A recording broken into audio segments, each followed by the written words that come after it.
Close your eyes.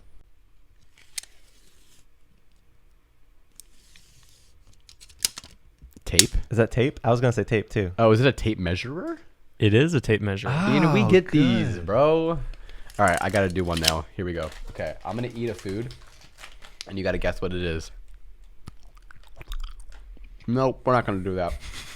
It's a Twizzler. I agree. But it is a Twizzler. that's and probably we can enough of see that. you eating the Twizzler. That's true. Kind of ruins the lure of it, but thanks, Benjamin, for the Wait, Benjamin? Who's Benjamin?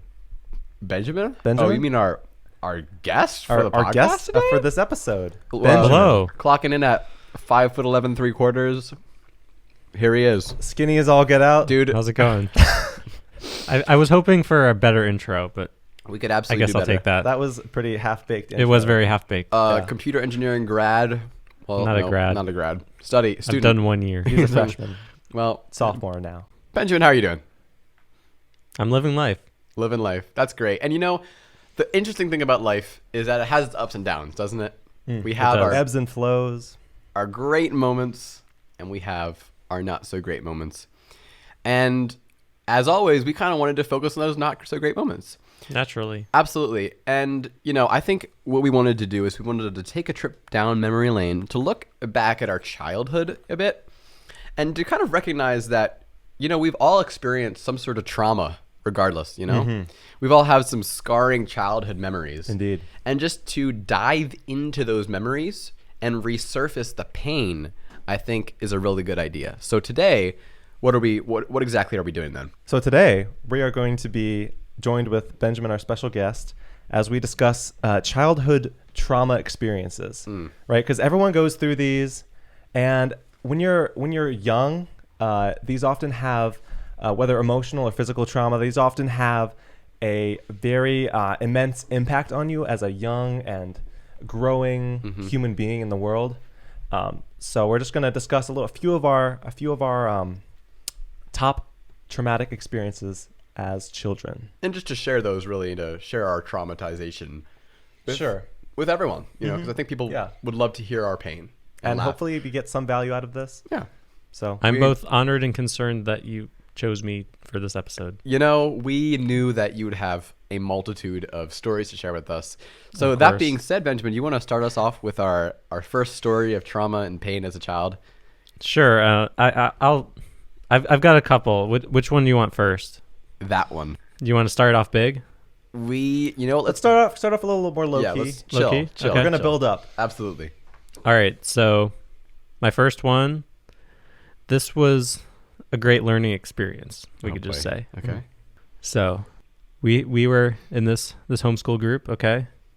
You guys talked about that last time, I'm sure. Yes, absolutely. Yeah, so I was also in that group, and we had this oral presentation day. It happened every year. I always dreaded it because I do not like speaking in front of people. Public speaking, the number one fear That is it. in America, right? I was probably about like 11, around that. Okay. And so I was talking to my mom. We were trying to figure out what kind of speech I should do. And I really did not want to do a speech. Like, I just wanted to go hide and Just wanted under to my bed sit or in your something. room and play chess, really, right? Yeah, chess would have been better. Anything would have been better, really. Yeah. So she decided it was a good idea for me to learn the Gettysburg Address. Ooh, Classic. Yes. I mean, it's a great speech really good. Yeah. when given by the right person. So, me being me, I was not thrilled to be giving the Gettysburg Address, but I had a couple of weeks to memorize it, and so I was like, okay, I don't really want to do this. So I kind of half-heartedly memorized it. Oh, I see. Yeah. Yeah. See where this is And going. then the day for the presentation came, and I was like, uh-oh, I don't have this memorized. Not at Oh, all. boy. Of course. And I had a couple hours. Oh. Ooh. So I did what I'm sure a lot of people have done with other kinds of assignments with deadlines, is just cram right before. But that doesn't really work well with memorization. No, it does not. That's what You're I right. found. Yeah. So in practice, I thought I was okay.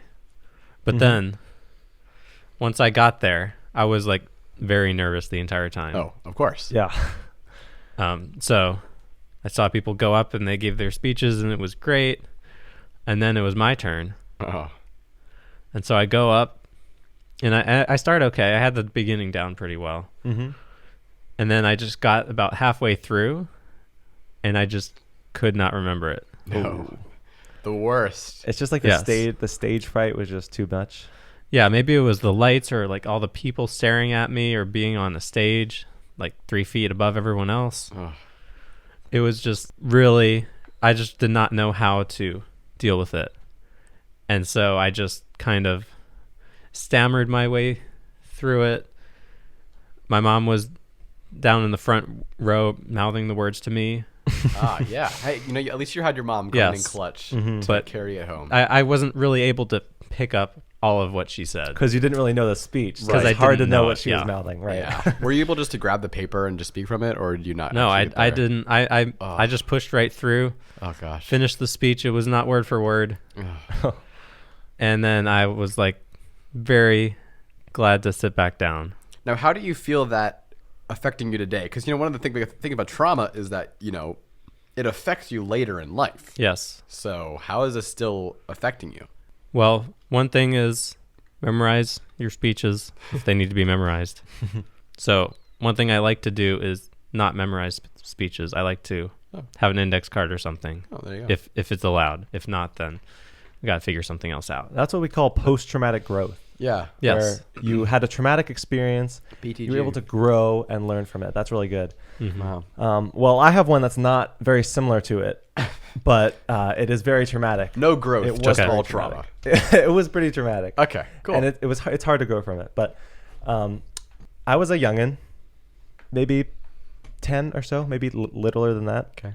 Okay. And we went to a water park. Okay. And I love water parks. I think water parks are amazing. And they have this at this particular water park. I don't remember what it was called, but they had this giant water slide, Oh. right? And it was dark, so you went down it, and it was like pitch black as you were going down, which Kinda was dope. insanely cool, But and also really scary, terrifying. right? Yeah. And I think you had to go on this like tube that they put you on, Like an inner tube. an inner tube, yeah, Like a as you were donut. going down. And something happened when the guy that was at the top, the lifeguard that was pushing me, I think he pushed my tube or something, and it like slid out from under me. And so I'm going down like head first on without any tube, and it's pitch black. And I'm fearing for my ever loving life as I'm going down this water slide, which is pitch black. Like thinking you're gonna like snag your hand on like something and then just get it ripped off as you're going down at Mach 10. I don't know what I was thinking, maybe Right. that, but I couldn't swim super well, Oh, so gosh. I'm gonna hit the water at like, Mach 10, exactly. 10. Yeah. and it's gonna be not fun, and that was traumatic because I couldn't see the end. I was just kind of like flailing around in there, Right. And I'm sure if I did that now, it would not be the same at all. But back then, that was very Now, traumatic. was the actual impact not fun? What happened? The trauma really was inside the water slide, Okay. because once I got down, I could see the light and I could see where I was going, and it wasn't that bad. Yeah. But in that moment, it was just like pure panic. Gotcha. Now, could people tell you were weeping, or did the water cover it up? How much weeping was going on also? At a metric that we can understand. Weeping and gnashing of How teeth. many ounces of weeping? How many ounces of weeping? That's a really hard number to decipher. But I think I kind of internalized my panic. I don't know if I was Oh. outwardly screaming, Okay. but So internal That was weeping. rough. Internal weeping. sure. Okay. I don't know how the weeping got in there. But Well, that's yeah. funny because actually one of my examples has to do at a water park as well. This was a family trip to Disney World. The big one. Your family only goes. Florida. At least my family only went once to Disney. So this was a big vacation, right? And this was the water park day. Like if you're like going on an extended period of vacation, you have the water day if Yeah. you're in the summer. Sure. And this was the one we were going around to some pretty cool stuff. We had, if you've ever been to Disney World, you have like the big, I don't even know what it's called, like the big kahuna. What's like the massive one where you, like I've the actually never Actually been don't know. never been to big Disney slide. World. I don't know. It's like the insane slalom or something. I don't know. But it's like the tallest water slide they have there. And like that was an amazing experience. But really the most traumatic experience, as like what was I, like 8? I think I was 8 when I was there, was actually on the lazy river. The lazy river. Yeah, the lazy river. You would My think, favorite part. Yeah, exactly. You would think that would be like the least traumatic possible experience. In a water it's park lazy. It's ever. going like super slow, right? Exactly. Like there's nothing to be scared of. I didn't drown, but what did happen Well, obviously. was that my parents and I, all four of us, were together in our inner tubes, right? And we were kind of like floating away. We'd come back, and then somehow I got like floated away from my two parents, but I was with my sister. So my sister and I were like kind of just floated away and got like ahead of them or behind them. We didn't know where they were in relation to us. I think we went through like a tunnel, but it was like two tunnels, and they went through the left one and we went through the right one or something. And then after we got through, it's like we didn't see them. We didn't know where they were. And we tried to like go around and find them, but ultimately we just like got out. So we got off the lazy river at some like lifeguard stand. Yeah. And we were like genuinely crying. We don't know where our mommy and daddy are. Right. We don't have phones because we were, first of all, 8 and like 10. And you're in the lazy river. And we're in a lazy river. Exactly. And of course, it's cold outside the river, outside the lazy river a little bit. Not too bad, but a little bit. So I want to be back in the water, but I know I have to be out because I want the lifeguard to like call my parents or something. Sure. So we're waiting there. We think our parents have just left us entirely. We're never gonna see them again. They just dipped. Just abandoned. Exactly. But then we get the phone, everything, and those minutes when the lifeguard was calling our parents and when we weren't there, those were some horrible minutes. It's probably like 10 minutes or so until they came back. And my goodness, was that a good feeling to see our parents, because I thought I was never going to see them again. And I thought that, and I've never been on a lazy river since. Horrible. Really? No, never gone. Nope, done. Well, I'm not writing it off entirely, but my goodness, that was a traumatic experience. Man. When you get separated from your parents like that at a younger age. Especially like under 10, when you Right. can't find your parents, it's just your mind immediately goes to the worst possible outcome, which is I'm never going to see them again. Oh, absolutely. And of course, you're surrounded by the water, so there's like the fear of trying not to drown, and all the other people that are there, because the lazy river isn't empty. It's lots of people in there. Oh yeah, it's People crowded. are scary. And exactly, and none of them are your parents. It's just terrifying. Well, do you have the another? the funny story? thing is, I also have a water park storage Really? just to round us out. Oh wow, Yeah. with 3 water And parks. it also contains a lazy river. Really? Okay. So I don't know if we just live the same life in different houses or Yeah. something. Did you get separated from your parents? Well, yeah, I'll get to that. So, Okay. All right. So I was about 5, probably. And we were on a family vacation in California, and so we went to this water park, and it had a lazy river, and I did not like getting my head wet for some reason. I just did not like it. Got to keep those Protect curls. those locks. Okay. Those We're both going luscious after locks there. that you have at age 5, Absolutely. Yes. That perfect bowl cut. Okay, that one hit a little too close to home. That's more for Tennyson than you anyway. But anyway. Okay, go ahead. Continue. I'm sorry. Sure. So we were there in California with our extended family, so like uncles and aunts and cousins, and we'd gone around the lazy river once or twice, and I always wanted to hold on to someone because I couldn't swim. They even gave me a life jacket because I couldn't swim. Well, you were 5, so Yes, I was 5.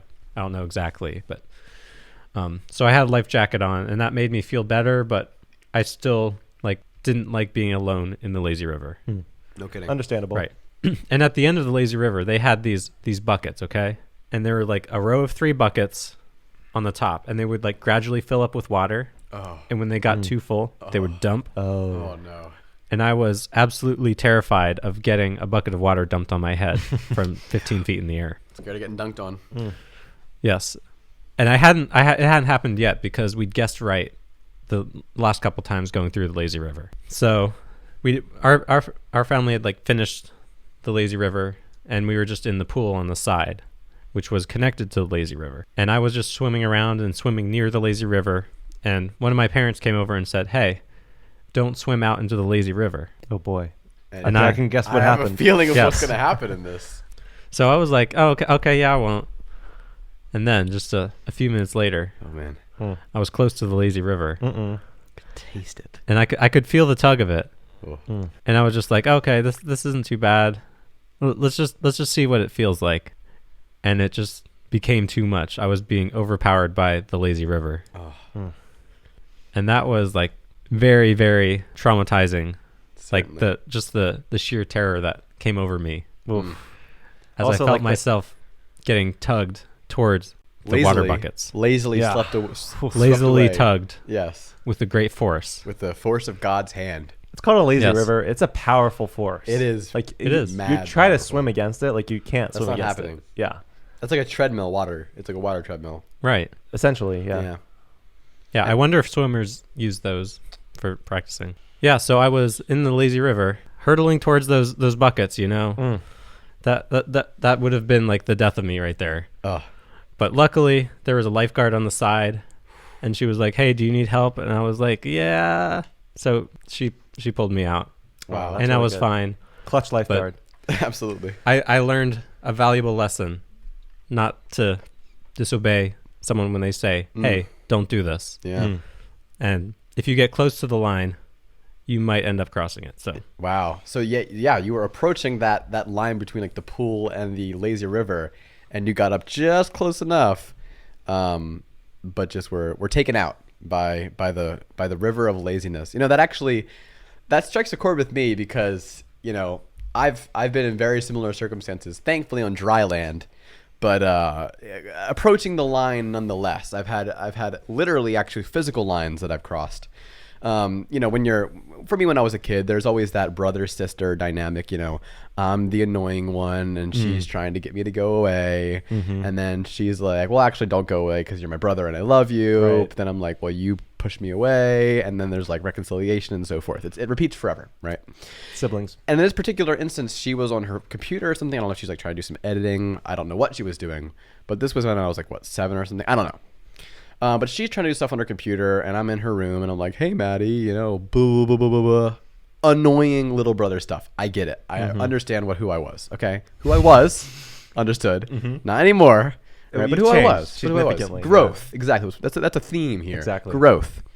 So yeah, I was annoying her a lot. So she was like, "I'm out of here. I'm going downstairs to the living room because, I don't want this idiot in my room doing all this dunce tomfoolery, So she goes down, and of course her parents are down there, and I follow her down, and I sit on like the couch next to her, and I'm like, "Hey, what you doing, buddy?" Like all up on her, like, "Hey, want to do something, whatever." And my dad is like, "Hey, Luke, give her some space. Like she's clearly trying to focus on whatever she's doing." Right. Like an actual reasonable thing to say, So, reasonableness would have gone, "Oh yeah, you're right. I'm done here," But yeah, as you could guess, that didn't happen. So what did happen though is I continued in my behavior, and then Maddie went across the living room into like a big one of those big chair things that's like its own couch basically, but it's just still a chair. And I was like following her there. My dad's like, "Nope, you're done. Okay, she's clearly done with you." And he went out, he left, and I was like, "Oh my gosh, I'm terrified." Because he's like serious, right? He's like, "You need to leave her alone. Yeah. She's clearly tired, and shutting you're just you- being he's shutting you annoying." down. He's shutting me down, and I'm like, "Well, okay, well, geez." So he goes out of the room. I think he's gonna get like a, wooden spoon or something and The belt? handle business. Yeah. My dad never got the belt. He got the wooden spoon. That was what it was. But Okay. regardless, he's a good dad. But regardless, he came back with a roll of painter's tape, and I was like, "Are you going to throw that at me? Are you going to tape my mouth shut? Are you going to tape my hands behind my back?" A painter's tape isn't going to hold me back, right? Yeah. So I'm like, "Hey, what does he think he's going to do? You know who I am? I could break out a painter's tape. You're an animal. In a breath. I could breathe on that. It's going to shatter." But what he did is he stood in front of me, and he put a roll of painter's tape across the living room floor, kind of like cornering off that side of the room where my sister was sitting on the couch, or like the couch chair thing. And he goes from wall to wall, kind of like cutting off the corner, and he says, "Luke, you're not crossing the line, okay? This is a line. You're not crossing it. If you do, there's gonna be consequences, okay? But just leave your sister alone. She needs space, and you're not gonna cross the line. You cool?" And I'm like, "Okay, he's not killing me, nor is he taping my mouth shut, nor am I getting spanked. It's great. He's giving you a second chance. This is fine." But also, I look at that and I'm like, "Wow, well, that's an opportunity for peak comedy." Are you kidding me? There's a literal like roll of tape on the floor. So I'm like, obviously I sit directly next to it, and I like, like putting my fingers next to it, like, oh, am I gonna cross it? It's like And capture the flag where you're like trying to step over. Exactly. And like my dad isn't really watching. He's kind of like doing back to whatever he's doing. But like, of course, I want the attention, you know. And I'm like, well, come on, what am I doing? And I like do increasingly interesting feats. Like I do a cartwheel next to it, right? Like, oh, that's kind of dangerous. But if my foot goes down in the wrong place, I don't know. But I'm fine. And they're like, hey, Luke, you know, be careful. And then I, you know, like roll right up to the edge. Oh no, I'm not gonna go over.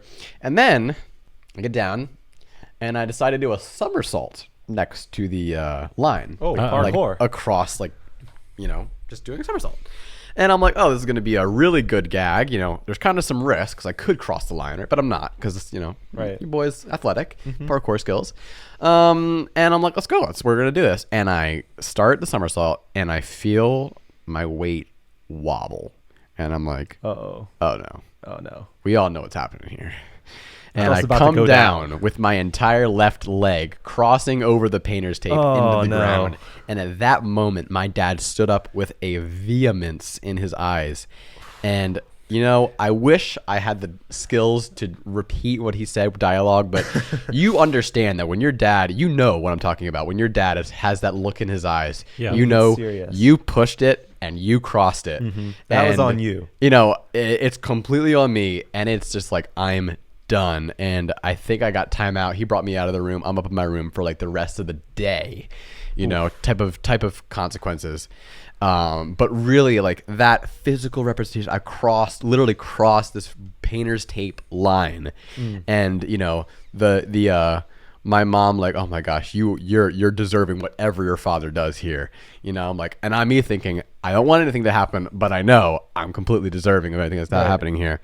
So yeah, I pretty much spent the rest of the day in my room, you know, missed out maybe on dinner. I don't know. Maybe it was like a jail type deal where they gave me a plate in my room. I have no idea. Stale bread and water. Like hardtack. Exactly. Yeah. But that was pretty traumatizing because I just remember looking over at my dad when I had crossed that line, and it was just fear, you know, just, you know, not sorry because what I had done, but sorry because of the consequences, you know? So do you think that experience was valuable? Like, are you glad you had that? Am I glad that happened? You know, no, I'm not glad that happened. I wish I could go back and not have done that. However, you know, when we look back at childhood memories, it's like really funny now that happened. Right. So as far as just humor alone, yes, I'm happy that happened because it's a fantastic story to just remember and cherish for myself.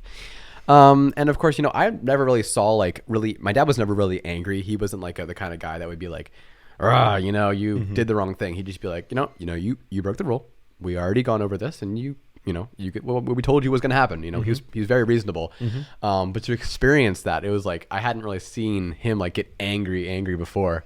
So that was like a very singular experience for me, and being able to see that and just appreciate, hey, listen, he's not just going to let everything slide. You know, like there is for real, like if you mess up, you mess up. There are consequences for your actions. Exactly, and it's not just getting time out, but it's also that emotional damage of, well, not damage, but like emotional like weight of understanding that someone has an emotional reaction to what you did rather than just them, spanking you a little bit, Right. You broke his trust. Absolutely. Exactly. Yeah. Well, I have something that's kind of similar to that in that my dad like taught me a good lesson. I think this was back in our old house. It had to have been more than 10 years ago, or about 10 years ago. Anyway, I had a vicious fear of bugs, any sort of insect, particularly stink bugs and insects, like with creepy crawly legs. Ugh, gosh, yeah. Like I can deal with beetles. Like beetles are fine. Yeah, like a centipede. Centipedes? Ugh. No, thank you. Yeah. No, thank you. Are we showing pictures of these for the Absolutely viewers? not. No, no, that's you terrible. can go look that up if you want. You've seen your share of bugs in life. Don't we want the viewers to have the full experience? If you want to look up that's centipedes, on you. That's on you. You can go for it. But what I was saying is, there was this. It was trash night, right? And now, when you say like taking out the trash, or it was like a trash we night? were cleaning up the trash. Oh, okay, gotcha. And there was this dead grasshopper on the ground. And me being a wise and all-knowing kid, of course, I didn't want to touch that. Like that was bad, right? dead grasshopper. What if it comes alive and bites me? Like, Of I course. don't want that. Yeah. My dad saw it and he was like, just pick it up. And I was like, you don't really understand how much I don't want to do this. Right. And There's so just sometimes some things that you just don't want to do. It's like under talk- any spiritual. circumstance. It's like spiritually You talk deep. about the line. I didn't want to cross the line. Right. Like there was that line and I drew it for myself. I was like, I'm not crossing that line. Uh-huh. And so he says, so he gets a Kleenex, right? And he puts the Kleenex in my hand. Uh-oh. And then he puts his hand on the outside of my hand and he reaches it towards the grasshopper. Like, so my hand's on the inside. I'm going to pick up the grasshopper, but he's kind of making me do it, like quotes, making me. And I touch it, right? Oh. And it's like this shock of like disgustingness what rolls through my body. And I pick it up and it's like all crunchy and stuff. And like sweaty, right? Because your hand's like Right. My hand's profusely like sweating. My hand's like, balmy and stuff. Yeah, it's like a waterfall basically. And I'm putting it into the trash can. And looking back, like that was a really good experience for me Oh, good. because Was it it? taught me to sort of face my fears even when I didn't want to, And that goes along with like the kind of parental guidance in that way. So Do you still feel like it's a horrible experience to pick up bugs or to kill? it's still really bad. Yeah, Like yeah, I try yeah. to avoid it when I can, Mm-hmm. but I'm not nearly as Yeah. scared to do it now. So Yeah, like with stink bugs especially, I will not ever kill them. I actually have like a piece of graphing paper and a plastic cup in my like drawer that if I see a stink bug, I'll scoop him into the plastic cup with a piece of paper. oh, so it's like a And then special I'll- stink bug cup. Exactly, it literally is. I've relocated many stink bugs from my room and chucked them outside the window. I don't care what happens when they're outside my window. That's but very humane. I don't know, man. It's just I don't care about them at all. I just Yeah. don't want to have to, Right. get that crushing. And you get the stink and it's maybe the just- stink comes Then the out. stink comes. It just hangs around on your fingers for a while. Oh gosh, would you crush them with your bare hands? No, Yeah, even you're- even through the Kleenex, you can smell them. Oh gosh. Oh yeah, true. Well, anyway, if I do ever kill a bug though, are you guys like? Do you put the bug in the trash or the toilet? I go trash because toilet. They can some of them are very tenacious and they will crawl out of the. We've had that happen. Like stink bugs sometimes will crawl out of the toilet when you put them You in don't there. crush them first. Well, if you get them in a Kleenex, if you crush them, You gotta crush them, bro. yeah, you got to crush them. But you're drowning them. I mean, you try to avoid the smell, Yeah. So if you just put them in a hole, then they will climb back out. Yeah. Maybe wear like a hazmat suit. Have the stink bug in the piece of Kleenex. Have the Febreze in the other hand. Crush it. Toilet. Flush. There you go. Febreze as you're walking out. Or the at floor. least I'm trying to get like 7 Kleenexes yeah. minimum Use like a between me baseball and that mitt. stink bug. Yeah, Yeah, like a a mitt baseball to mitt. crush. This episode is sponsored by Kleenex and Febreze. Absolutely. Hit us up though, honestly. For real. We wanted to thank the sponsor of our episode, which is absolutely no one. But right now, this space in this podcast is free. So hit us up and you can have yours. Like those signs that say your ad here. This is what we're doing right This now. is your Your audio ad here. Ad here. We don't charge much, and you'd be surprised what we'd allow on here.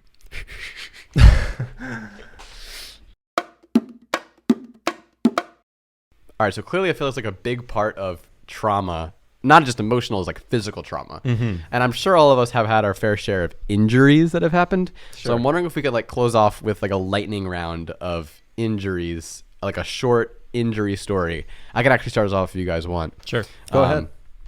When I've only like gotten stitches once in my life, and we were sledding in our backyard. It was like a small, townhouse type of small backyard, and we get the sleds out and everything, and we're trying to find like hills to actually like get momentum. Yeah. So we get the sled out. We get on like this Bilko door, one of those like doors open to the basement. You like open them up and they go to the basement. like a hatch. Exactly, like a hatch to the basement. Yeah. And it's like really icy, so we're like crawling up it, and it sleds us right down, and we can kind of like direct it. But I decide, okay, let's just, we're gonna go for like a really speedy one. And I'm walking up there, and I'm trying to like get my balance, and like I try to like run down it, and like slide in something, and my foot slides out from under me, and at the bottom of a Bilko door, kind of gory, is this like stone ledge. And my forehead goes directly onto that, like the side of my eyebrow, kind of like the outside side of my eyebrow, right onto there. And I obviously didn't see what it looked like, but my sister runs screaming into my parents, like, "Oh my gosh, Luke cut his head open!" And I went to patient first, and it was great. And they said, you know what they said? They said that I did a really good job. They said that. When I got my stitches, they're like, "You did a good job. You didn't like, you weren't like really you did a squirmy." good job with the stitches, not Yeah. with the sledding. No, I did a terrible job with the sledding. Yeah. But they, that compliment of how well I handled those stitches is part of how I identify myself as a man today. Really? I have pride in that. Wow, that seems like a really deep-rooted It is. compliment. All right, your injury. Well, my injury is it happened when I was about 8, probably, and I was playing football in the house with my brother, Tennyson. That's me, actually. Yeah. Yeah. I don't know if we mentioned this, but we're brothers. That is We are. true. Yes, that's how I joined this group. Yep. And you're a big fan of the show. But Absolutely. Yes, big fan. Yeah, First, Listened day to all one 3 supporter. episodes. Well, so I was playing football inside with my brother, who shall remain nameless. Yeah. It's me. We're brothers, by the way. Yeah. So we were playing football, and we were playing with a stuffed animal because you just pick up whatever you have and you play Absolutely. football. Anything is a football. Yeah, and so Creativity. I was going for the touchdown, and I had this amazing stiff arm lined up, Oh, and it was like right at his hands. It was gonna push him away, and I was gonna be gone for sure. And then he was like, he was just like grabbing my stiff arm, and he somehow bent my thumb backwards, and it like I felt it pop out of joint. oh, It was not fun. And then that I was like just like out after that. Yeah, Like I was tap. like no more. And I didn't think it was that bad at first, yeah. but then like it just like continually felt like it was getting worse, and I just had like all this pain in my thumb, and so I went to the emergency room, and they said your ligament's probably broken, Oh, ligament. torn. Yeah. So Oh my. Sounds really painful. Now, yes. So I had to wear a cast for 2 weeks. No. So I had to wear a cast for like a month or 2. It was not fun, but it did like teach me not to play football in the house with my brother. so many learning lessons. Now I'm curious, Edison, on your end of that. I'm sure. Did you feel that? Like, did you feel, like ripping a man's ligament? I honestly have no idea what I was feeling in that moment. I don't remember what he's talking about, but that Of was course my you bad. Uh huh. That's like I said in court, buddy. Yeah. Yeah. I don't want to throw the blame all on him because no, it for was sure. my choice to play football in the house. Yeah. Sure. Well, actually, I have a similar story that actually involves playing football with Benjamin.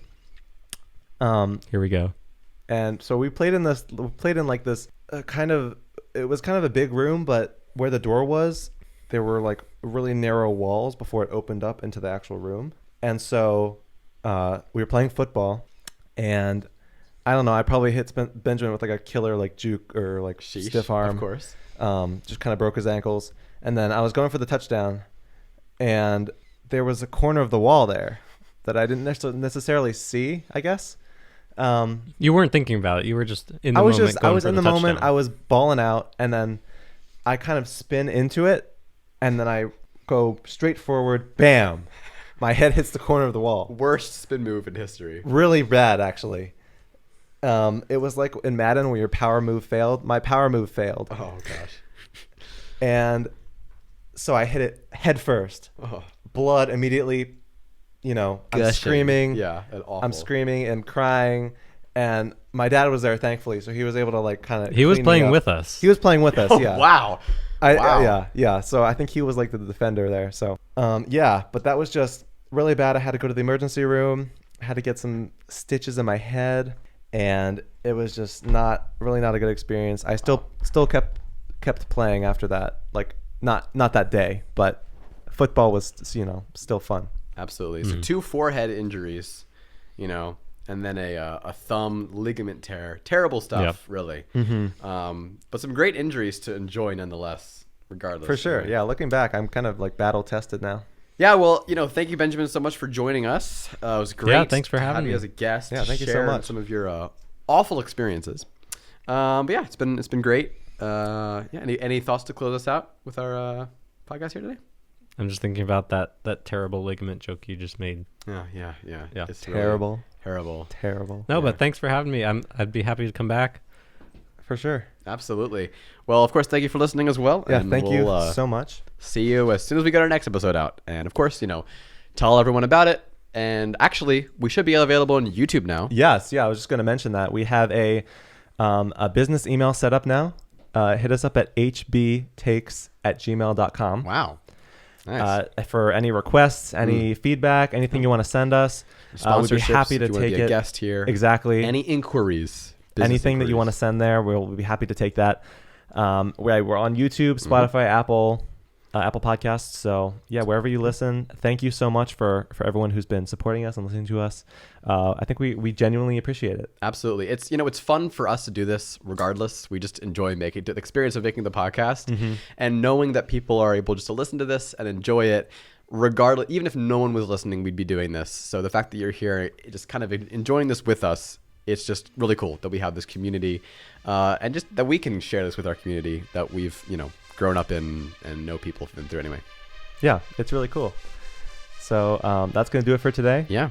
And we'll see y'all later. Yeah. Peace.